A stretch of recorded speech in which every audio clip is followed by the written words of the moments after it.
Amen. God is so good to us, isn't he? Again, tonight we get back into our study in 1 Samuel. This is our 21st lesson.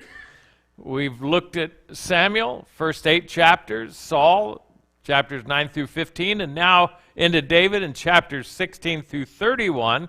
Tonight we'll be looking at 1 Samuel chapter 18, verses 1 through 30. And I found this more difficult to actually go through and keep it coordinated more so than last week's, which had 58 verses. More information. And I already see my first slide is incorrect. That is not the title I gave it. I fought and fussed with this title. Because most will really focus on Saul in this chapter. But I actually entitled this, well, you'll see it when we get it, David, Divinely Blessed. Instead of David in Saul's palace. I was trying to find a title and something that would fit what I think is the overall arching information that we're given here. And rather than focusing on Saul, because the focus is on David, you'll see a lot of Saul in here, but we're going to look at it from David's perspective. But you can't help but pull up Saul a lot. And so we're going to see something a little different maybe. We're going to look at this chapter and how that it, first of all, captures the emotions, how that it characterizes the events. Now, a lot of times what I mean by characterizing the events is some people will tell you when you ask a question, well, what happened?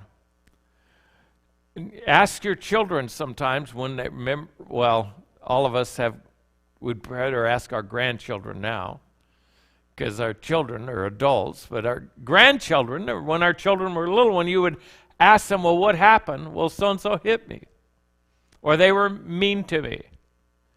They characterize the events. They shorten it up. They give you just a little bit of information when actually there's a lot more information involved in that little statement. And so you'll see a lot of that in this particular chapter. And then lastly, conferring the esteem, meaning that everybody in this chapter eventually just is absolutely in love with David.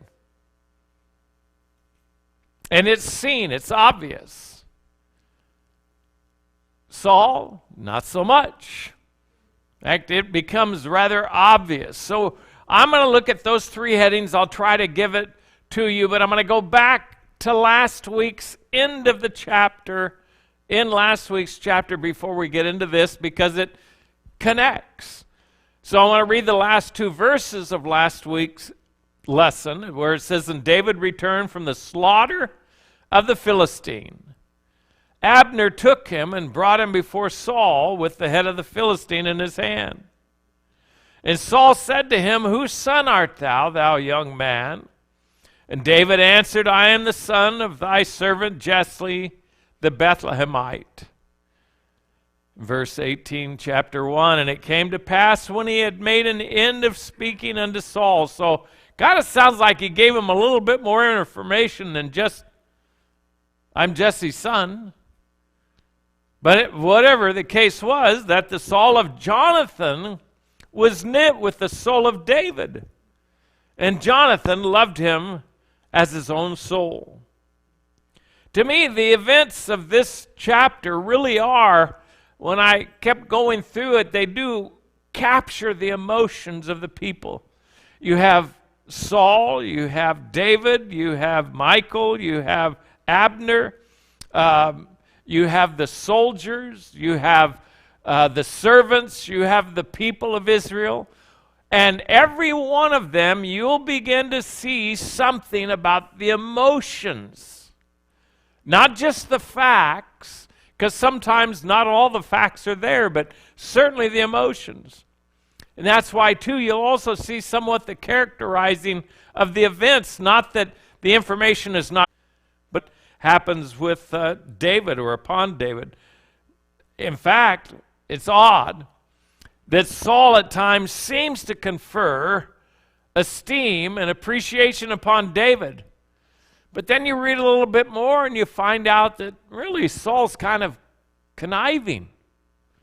He's plotting. He's planning. Not real good. And you'll see something again about David and Michal here, and the fact of when they get married, and it says that Michal loved him, but it doesn't say anything else much about their relationship and their love and their marriage. Jonathan, when we start looking at capturing the emotions, Jonathan, you go back to this, had recently defied the odds, if you remember, and he and his armor bearer slipped into the fortified location of the Philistines, and he slew 20 of them. At that same time, of course, God shook them and shook the ground. But God used, during that particular time, Jonathan in a mighty way to move all of Israel. So I think Jonathan was very much aware of God's empowerment and presence in his life. Now we see in just this first verse how that Jonathan now sees God use David in a mighty way. And he could tell, and it is recorded for us, how in this chapter even Saul, because of this, really came to detest David. In fact, jumping ahead a little bit, and I'll jump around, I'm not going to look at every verse in this chapter, but in verse 28 of chapter 18, it says, "And Saul saw and knew that the Lord was with David, and that Michal, Saul's daughter, loved him." He saw, he knew. Notice this next verse. We'll see it again. "And Saul was yet the more afraid of David. And Saul became David's enemy continually." Isn't that an odd thing? There's your son-in-law, and you're going to become his enemy continually? Let's go back, because it said that David always, in these cases, behaved himself wisely. He went wherever Saul sent him, and that's part of that characterization that I mentioned in verse 5. It says, "And David went out whithersoever Saul sent him, and behaved himself wisely." Now, you don't know what the details are of that. You don't know where he sent them. You just know that wherever he was sent, David behaved himself wisely. And ended up that Saul set him over the men of war. Now, I think this was not a way of showing his approval of David and giving him a rank, because you're going to see it a little bit later. It was his way of hoping that he could get rid of David. But he set him over the men of war. But here's what happened. He was accepted in the sight of all the people, and also in the sight of Saul's servants. David was proving himself out to be a man of war, a leader of fighting men who fought for the liberty and the prosperity of Israel. They weren't fighting for Saul. They were fighting for liberty and for prosperity and for the Lord and for the Lord's honor. If you remember, when David went aggressively in to fight Goliath, he told Goliath that he would win the battle, take his head, and then what did he say all the way back again? Remember in verse 47, he says that all this assembly shall know that the Lord saveth not with sword and spear. For the battle is the Lord's, and he will give you into our hands. So again, is capturing that emotion, characterizing some of the events, and confirming the esteem. That's why I said all three of them fit in this particular point. This is why he was accepted in the sight of all the people. His courage and his faith came from his heart, and he acted upon it, and the Lord prospered him in whatever he did. Now, Abner is still the commander of the military, but David is given this troop of men. But if you notice again, Saul, from what we had read before, set him over the men of war. David has been a blessed leader, a shepherd of sheep, a soldier in battle, as a servant of the king, as a singer to soothe the spirit of that angry and bitter Saul. God blessed David in every element of his life. At this point, an immediate common affection took place between Jonathan and David. Jonathan's soul, it says, was knit or bonded to David's soul. They saw something in common with one another. Jonathan, I think, was far more observant and receptive to the will of the Lord. He saw what was being worked out in his own presence. And Jonathan, it seems to me, was very, very humble. While Saul became angry at seeing what God was doing with David, Jonathan was humbled by it. If you look at verse 4, it says, "And Jonathan stripped himself of the robe that was upon him and gave it to David and his garments, even to his sword and to his bow and to his girdle." Jonathan wasn't bothered by David's success or popularity with the soldiers, the singers, the servants, and the citizens. He too was drawn to David as a spiritual leader. He saw that David's faith was magnetic. You know, isn't that what happens when you see someone of great faith? You're drawn to it. You appreciate it, especially when that faith is expressed in a trying moment.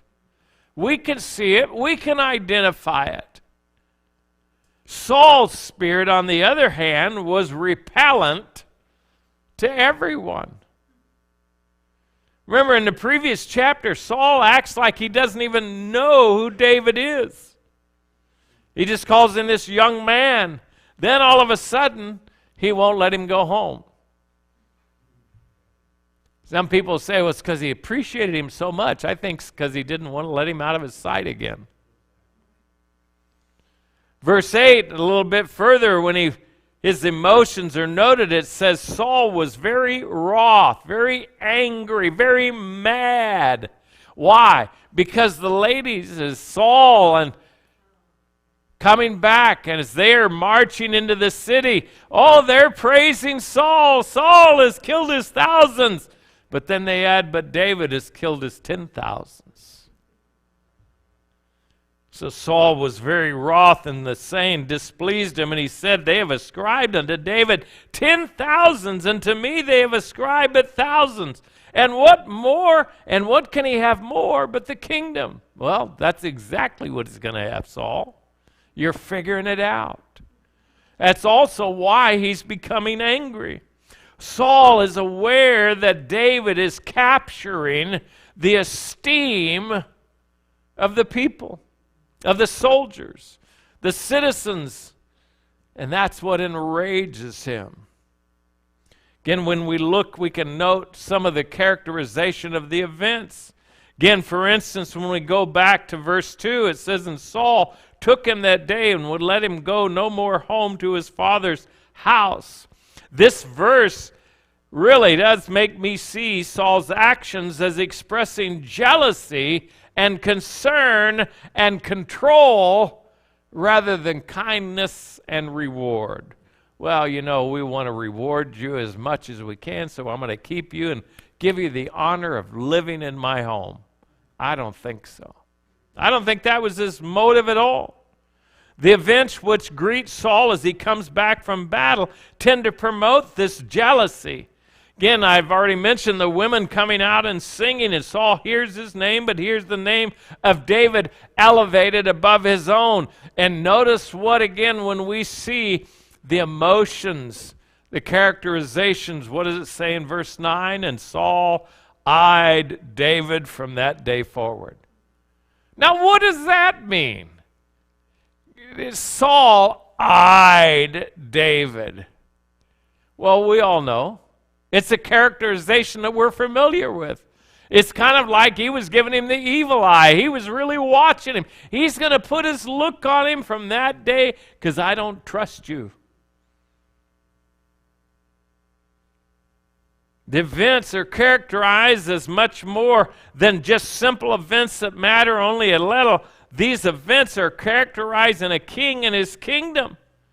And the next thing you read in verse 10 is how that the evil spirit again comes upon Saul. It came to pass on the morrow that the evil spirit from God came upon Saul. Now, we haven't read any of these moments other than now.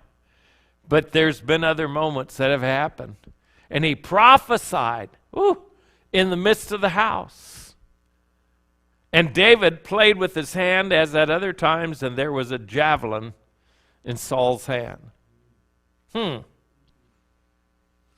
We don't read about those other times. We will find out in the next chapter there is another time.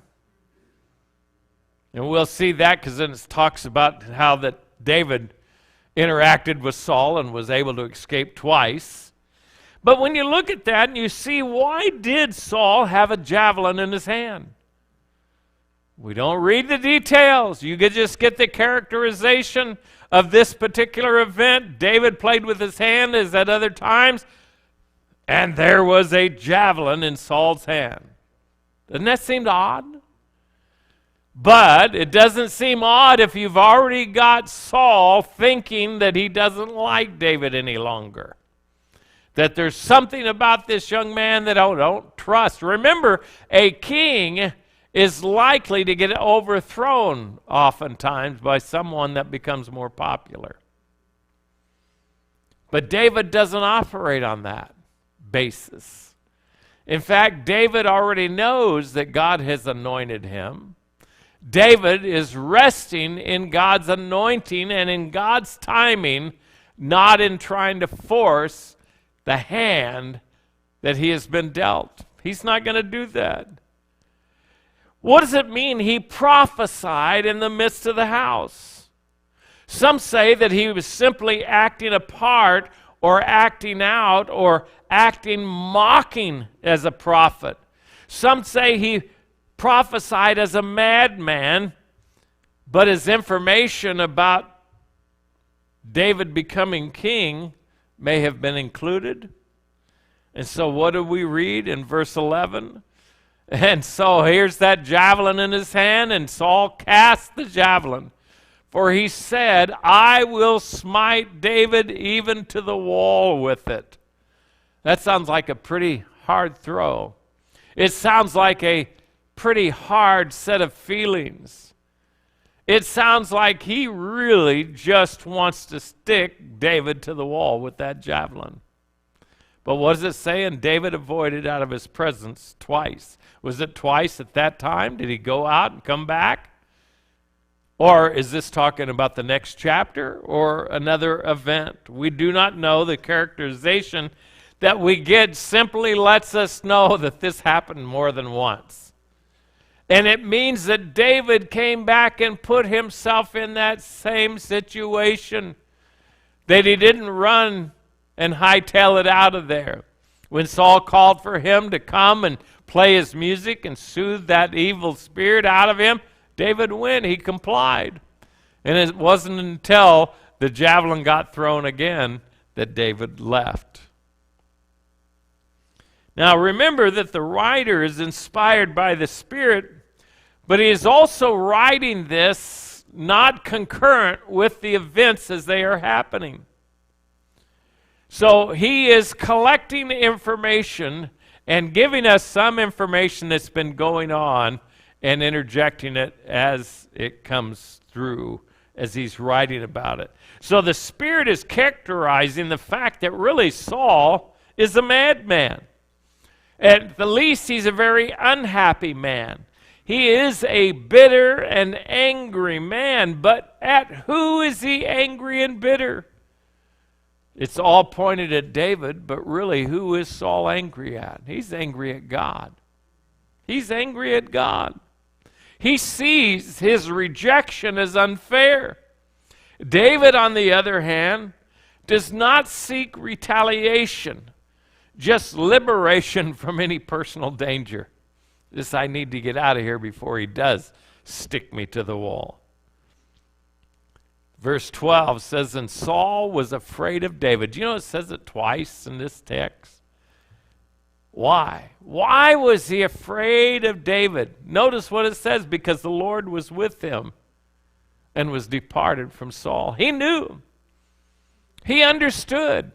God is done with me, and he's using David, and I'm angry at that fact. Remember, Samuel's already told him, you've been rejected as king. And remember, he's already told him that somebody else has already been chosen in his place. He doesn't know who it is, but I think he's beginning to figure it out. There are no half-truths here, no cover-ups. Saul failed to kill David. He failed to smite David to the wall with that javelin. But the motive seems very clear, though it is unstated. He was jealous. Doesn't that seem clear to you? He was jealous. Verse 13, therefore Saul removed him from him. He got him out of the house. He doesn't want him around there. And he made him captain over 1,000. And he went out and came in before the people.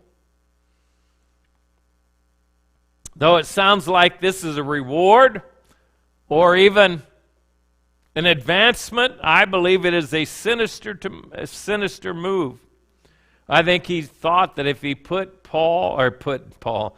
David in the charge of some battles, his problem would soon disappear. And you're going to see that's the case a little bit later within some other verses. Verse 14, what happened though? David behaved himself wisely in all his ways. You remember, and I don't need to tell you that you know the stories of how many times David had the opportunity to kill Saul after Saul began to chase him and found him in a cave at one time. But David would not take his life because he says, I will not raise my hand against the Lord's anointed. David responded by faith. He acted in faith. By doing so, this caused a problem for Saul. You have to look at it. What Saul designed for injury for David, God used it for David's promotion. Verse 15, wherefore when Saul saw that he behaved himself wisely, he was afraid of him. So what does that tell you? He figured if he put this kid in a situation that he couldn't handle, then the people would turn against him. But in fact, David acted exactly the way he should. He acted with wisdom and with prudence. The Holy Spirit was with him and upon him. In fact, one writer commented that here began David's troubles. I don't agree. I say here began Saul's troubles. This is where I get my title. This is the beginning of David's blessings in the royal family.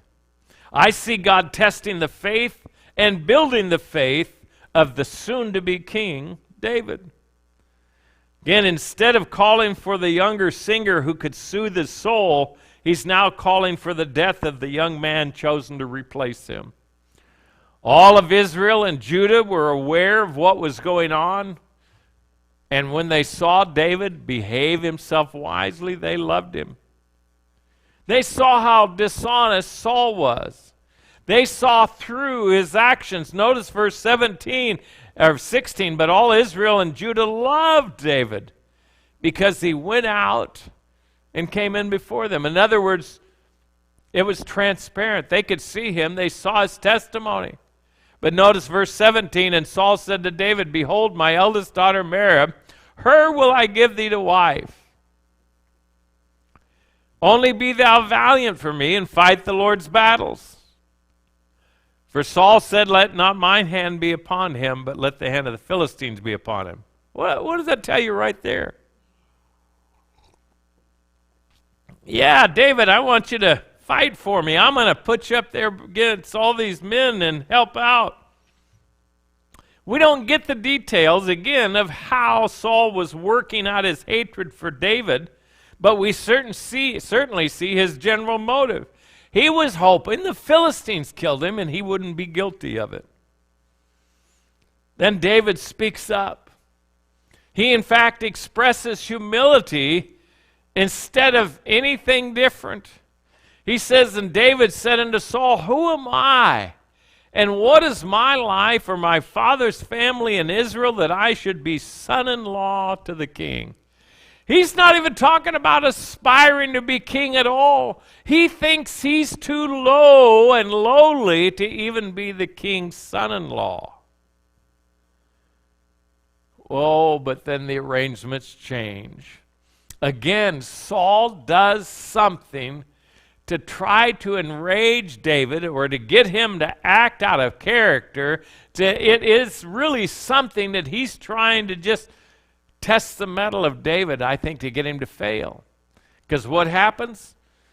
It came to pass, verse 19, at the time when Merab, Saul's daughter, should have been given to David, that she was given to Adriel, the Meholathite, to wife. That's not what you promised to do. Why did he do this? Again, to me, it is another sinister plot in using another daughter to snare David. In fact, look, verse 20. And Michal, Saul's daughter, loved David. And they, talking about the servants, told Saul, and the thing pleased him. Not because he thought it was a great thing, but because he thought it was another situation that he could manipulate. That's what he was doing. Verse 20, or 21, and Saul said, I will give him her, that she may be a snare to him, and that the hand of the Philistines may be against him. Wherefore Saul said to David, thou shalt this day be my son-in-law in the one of the twain. It pleased Saul because it gave him an idea, a sinister and alarming one. Verse 22, and Saul commanded his servants, saying, commune with David secretly, and say, behold, the king hath delight in thee, and all his servants love thee. Now therefore be this king's son-in-law. Saul's plot was revealed to David, but David only saw honor again.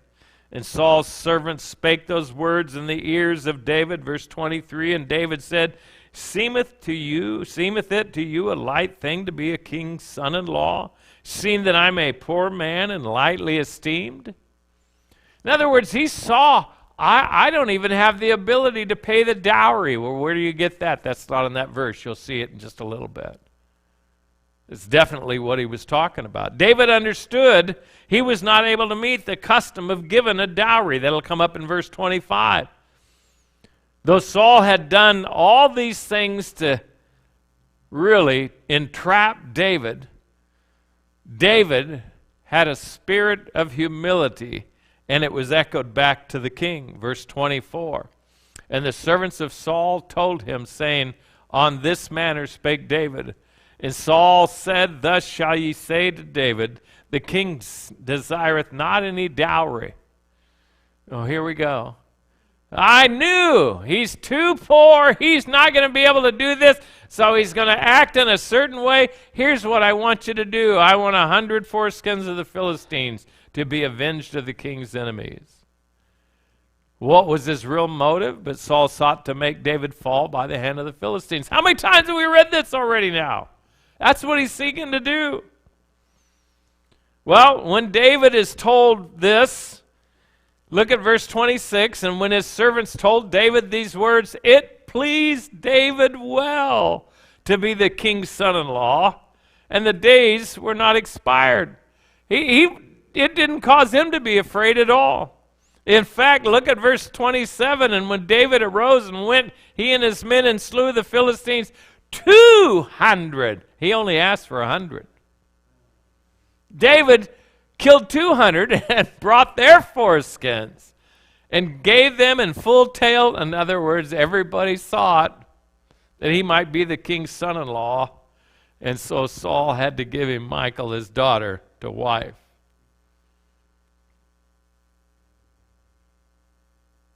What happens? Saul fears him. And Saul saw and knew that the Lord was with David, and that Michal, Saul's daughter, loved him. His plans are being spoiled. And verse 29, and Saul was yet the more afraid of David, and Saul became David's enemy continually. That's why I said to me, you can't help but see David is divinely blessed. Every step of the way, Saul is trying to entrap him. He's trying to snare him. He's trying to kill him. Now, if you remember a little bit later on in David's life, when David's trying to protect his own reputation, he sends Uriah the Hittite out into the front of the battle and tells Abner to draw back. He said, that's what Saul tried to do to me. Well, you weren't being very spiritual there, David. Remember when you were spiritual? Saul did nothing to really damage David at all. In fact, everything he did damaged himself. Saul had a terrible perspective. He was locked into a spirit of hate and bitterness that he could not now get out of. David, Michal, Jonathan, all loved one another. Saul, I'm afraid, had no love for David whatsoever. He became his enemy continually. Then in the last verse, verse 30, it says, then the princes of the Philistines went forth. In other words, they were still involved in fighting. They still were trying to come out against Israel. And it came to pass after they went forth, so there's all these little battles, all these little skirmishes. David is not the only one fighting, that there's a lot of skirmishes all over the kingdom. And what happens? But David behaved himself more wisely than all the servants of Saul, so that his name was much set by. In other words, glorified. His name was put up there as the premier. He was respected. The antagonism of the Philistines didn't end with this, and it won't end for a while. It was in fact stirred up. But David behaved himself in such a manner that all of the military respected him a great deal. Saul's plot and plan was not successful. But we'll find out in chapter 19, it gets even worse. And yet David, we will see, was divinely blessed and divinely protected in every situation. What a difference when you see those two men and how they react and how they respond. Look at Saul's bitterness. Look at Saul's jealousy. Look at David's humility. Look at his faith and his trust and his willingness to just rest in God.